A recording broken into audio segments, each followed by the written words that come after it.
Welcome to McWhirter Library. We're so happy y'all are here.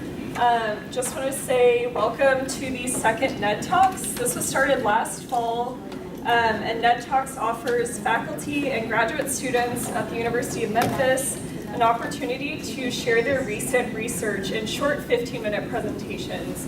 So the last one was unthemed. Folks could present on whatever their current research was, and then with this time, with the MLK 50 commemoration activities going on this whole year pretty much, we thought it'd be cool to tie into sort of social justice and interesting current research going on here. So with that, we'll go ahead and get started. I'd like to introduce our first presentation. Dr. Ty Dooley is an assistant professor and program coordinator for the master's program in public and nonprofit administration at the University of Memphis. Dr. Dooley received his PhD in public policy from the University of Arkansas and was a Center for Online Research and Service Faculty Fellow, a former Southern Regional Education Board Doctoral Fellow, and a Benjamin Lover Doctoral Fellow. His research interests focus on areas related to at-risk populations, technology, and social justice.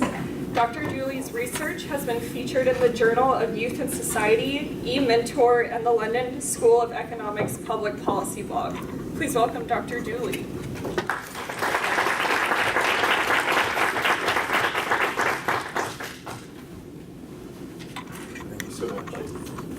So we're going to talk about basically Medicaid expansion and critical race theory as a way of looking at it in a post-Affordable Care Act environment.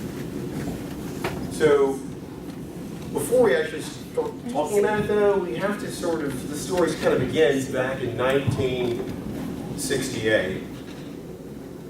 And, okay, so in a small hamlet of Middlebrook in upstate New York. Middlebrook,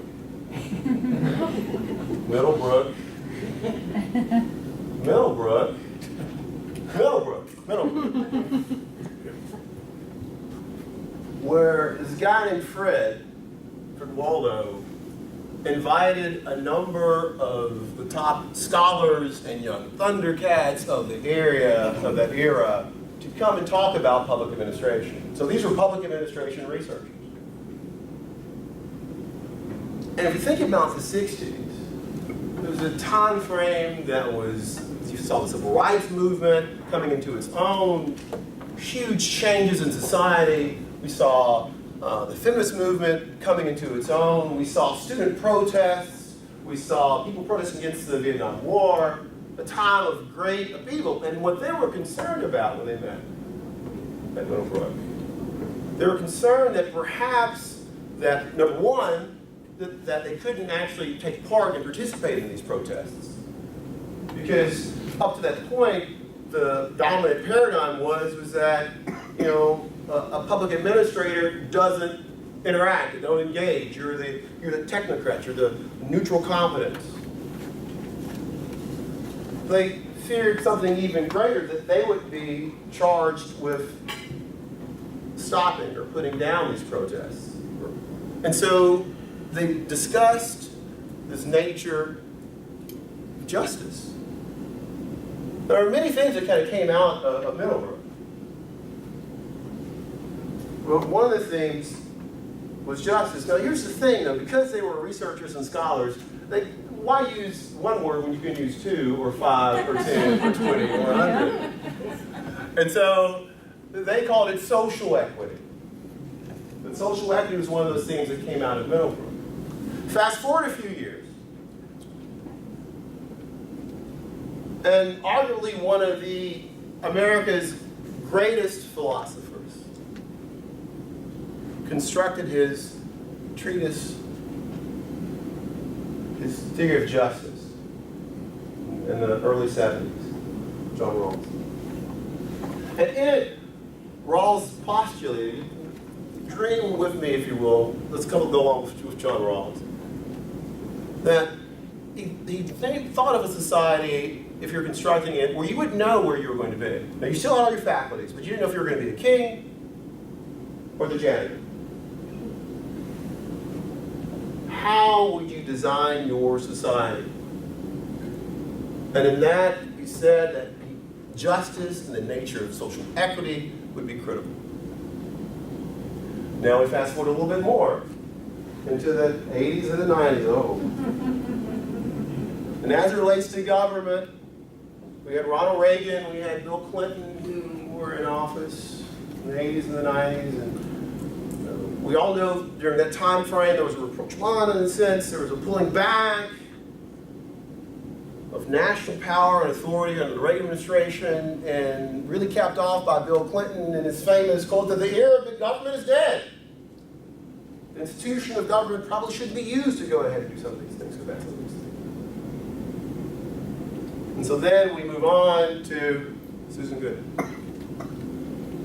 She's a former head of the Association of Public Administrators from last year.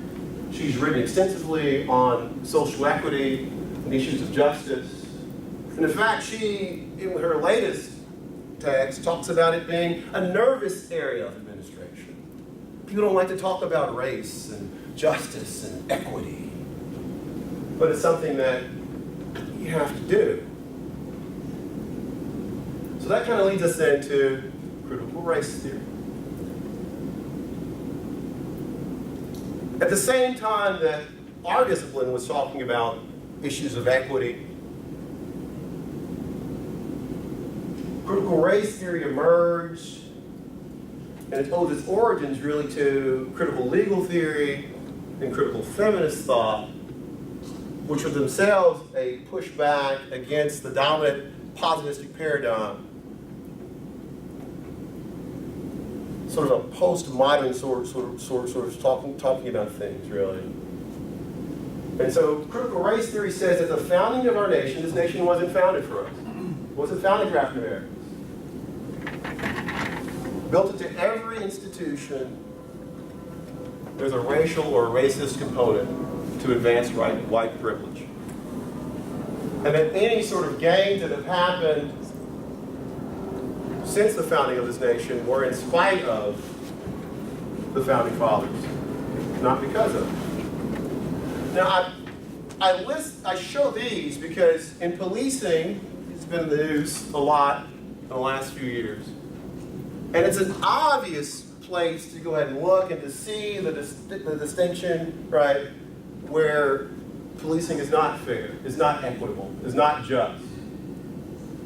But I'm positing to you, and that's what research focuses on, that in something even more mundane, you still have issues of structural racism.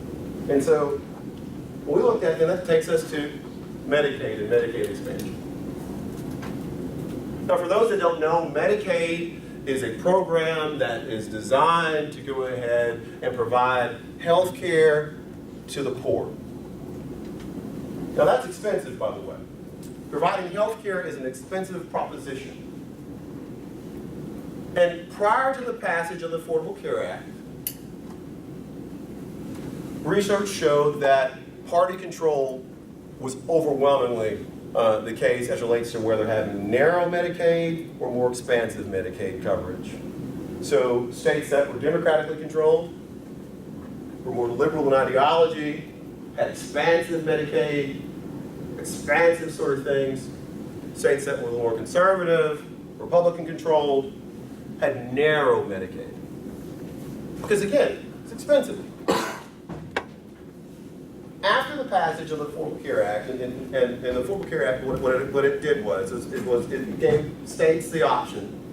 It's kind of a long story to go into that. I'm not going to go into. I can't do that in 15 minutes. But states ultimately had the option of choosing to expand or not expand. Now, as you might surmise, every democratically controlled state expanded Medicaid under the Affordable Care Act. And some Republican-controlled states expanded Medicaid under the Affordable Care Act. And others didn't. Okay. Well, that's different than party control. Okay. So we're in a new paradigm here. Okay. So when we look at this, and this sort of conversation actually happened. My wife and I were talking about this a couple of years back, and it's a long story. And said something's going on here, and so we did a paper on it. That's what we do. We're a nerd household. Like papers up there. And so what we found was in addition to party control, Southern distinctiveness was something that was at play.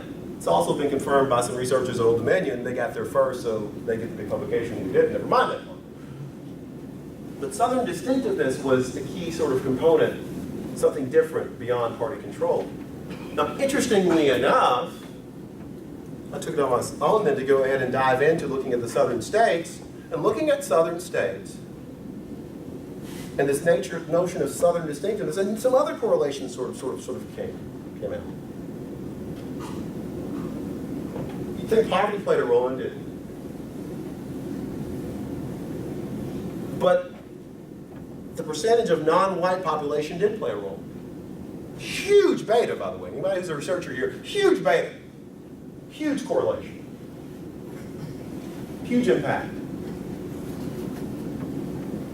Do you know the nature of it? Was it because the larger the minority population, the African American population, that means that the greater likelihood of expanding Medicaid in southern states? No. No. The larger the African American population, the less likely it was that a southern state would expand Medicaid. So ultimately then, right, what is our big concept? Our big concept is that racism plays a role in public policy making in the South. Now, some of us intuitively sort of know that, but it's different to go ahead and prove it. Now, this has kind of been a downer sort of thing, lecture in a way. You think about some of these, my findings are negative, racism is still in existence, people are having a hard time, the South is still behind, yada, yada, yada, as it relates to this particular issue. So what's the point, what's the purpose? And I circle around, and I've got a 2-year-old. His name's David. And I do this research for him. I do this research for our children. Because ultimately, we've got to get a handle on this thing. The stench and the stain of racism and structural impact that racialism actually has is a stain that we can't continue to have. And so I implore you to do what needs to be done. Thank you.